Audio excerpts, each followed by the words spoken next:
After the fall of the Western Roman Empire, Europe entered a time of great change and transformation. Imagine a vast land where old traditions mixed with new ideas, and where different peoples came together to build the future. This is the story of the Romano-Germanic Kingdoms, a fascinating chapter in European history that helps us understand how our world was shaped. Long ago, the Roman Empire was one of the most powerful and influential civilizations. It stretched across much of Europe, bringing roads, cities, and laws to many lands. But as time passed, the empire grew weaker. Invaders came from the north and east, and the government could not stop them. Eventually, the Western Roman Empire collapsed, leaving behind its cities, traditions, and memories. Into this world stepped the Germanic peoples. They came from forested lands beyond the Roman borders, and they brought with them their own ways of living. Some were warriors, others were farmers, and all had strong traditions of family and leadership. As the old Roman cities became less secure, these Germanic groups began to settle in new regions. Instead of destroying everything Roman, the newcomers often tried to learn from Roman customs, especially in the cities. Imagine a Roman city official, dressed in a toga, meeting a Germanic warrior with a cloak and sword. They might not speak the same language at first, but they both wanted peace, order, and prosperity. Over time, their cultures blended, creating societies that were both Roman and Germanic. After the Roman Empire ended, new countries started. We call these new countries kingdoms. A kingdom is a country with a king. The Germanic people had strong leaders, and they became kings. The Romans were good with laws and cities. The Germanic people were good with honor and loyalty. They put these two ideas together. This is why we call these new countries the Romano-Germanic Kingdoms. Some of these kingdoms became very famous. In what is now France, the Franks built a strong kingdom. In Spain, the Visigoths ruled with their own laws and customs. Italy saw the rise of the Ostrogoths, who tried to keep Roman traditions alive. In Britain, new settlers called the Anglo-Saxons built their own society, combining local traditions with new ones. The Burgundians found their home in parts of what is now Switzerland and France. These new kingdoms were the first steps toward the countries we know in modern Europe. While these new kingdoms grew, the story did not end there. The Roman Empire still survived, but only in the east. This empire was called the Byzantine Empire. With its capital at Constantinople, the Byzantines thought of themselves as true Romans, keeping alive the traditions of government, art, and law. One of the most famous Byzantine emperors was Justinian.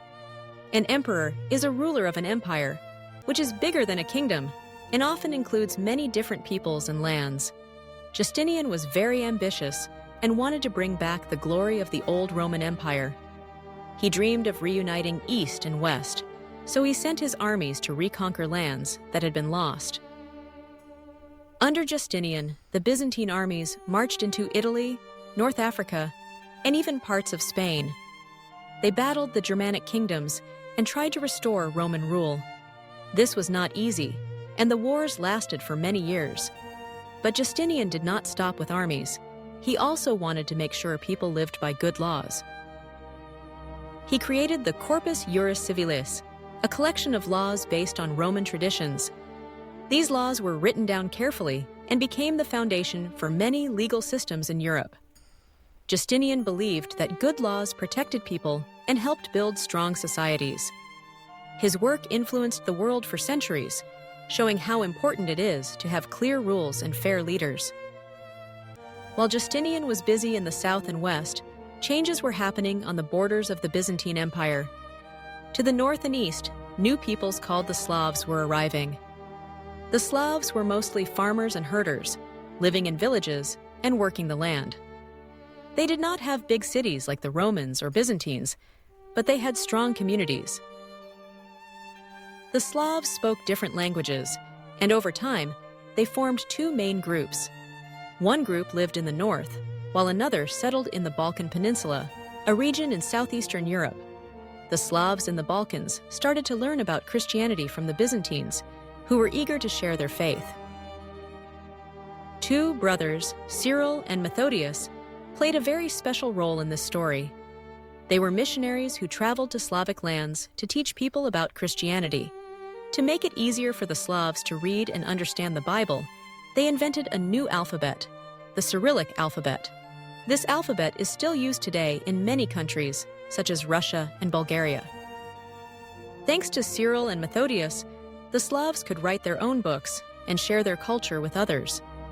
This helped spread Christianity and brought new ideas to the region. The story of the Slavs shows how language and faith can connect people across many lands.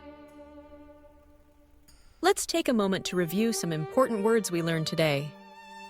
Kingdom, a country ruled by a king or queen. Kingdoms are often smaller than empires and have their own traditions and leaders. Emperor, a ruler of an empire, which is usually larger than a kingdom and includes many different peoples. Byzantine Empire, the Eastern Roman Empire, with its capital at Constantinople. The Byzantines kept Roman traditions alive for many centuries after the fall of the West. Reconquer, to gain control of something again. Justinian tried to reconquer lands that had once been part of the Roman Empire. Laws, rules of a country or society. Good laws help people live together in peace and fairness. Slavs, a group of people living in Central and Eastern Europe. They played an important role in the history of the region. Balkan Peninsula, a region in southeastern Europe where many Slavs settled and became Christian. Through the blending of Roman and Germanic cultures, the ambitions of great leaders like Justinian, and the spread of new peoples such as the Slavs, Europe was transformed. These changes set the stage for the nations, languages, and traditions we recognize today. By learning about this history, you not only improve your English vocabulary, but also discover the roots of Europe's rich heritage. Keep practicing your English and your curiosity about the past. Every word and every story brings you closer to understanding how people lived, learned, and built the world we share. Until next time, keep exploring, keep learning, and remember that history is all around us, waiting to be discovered.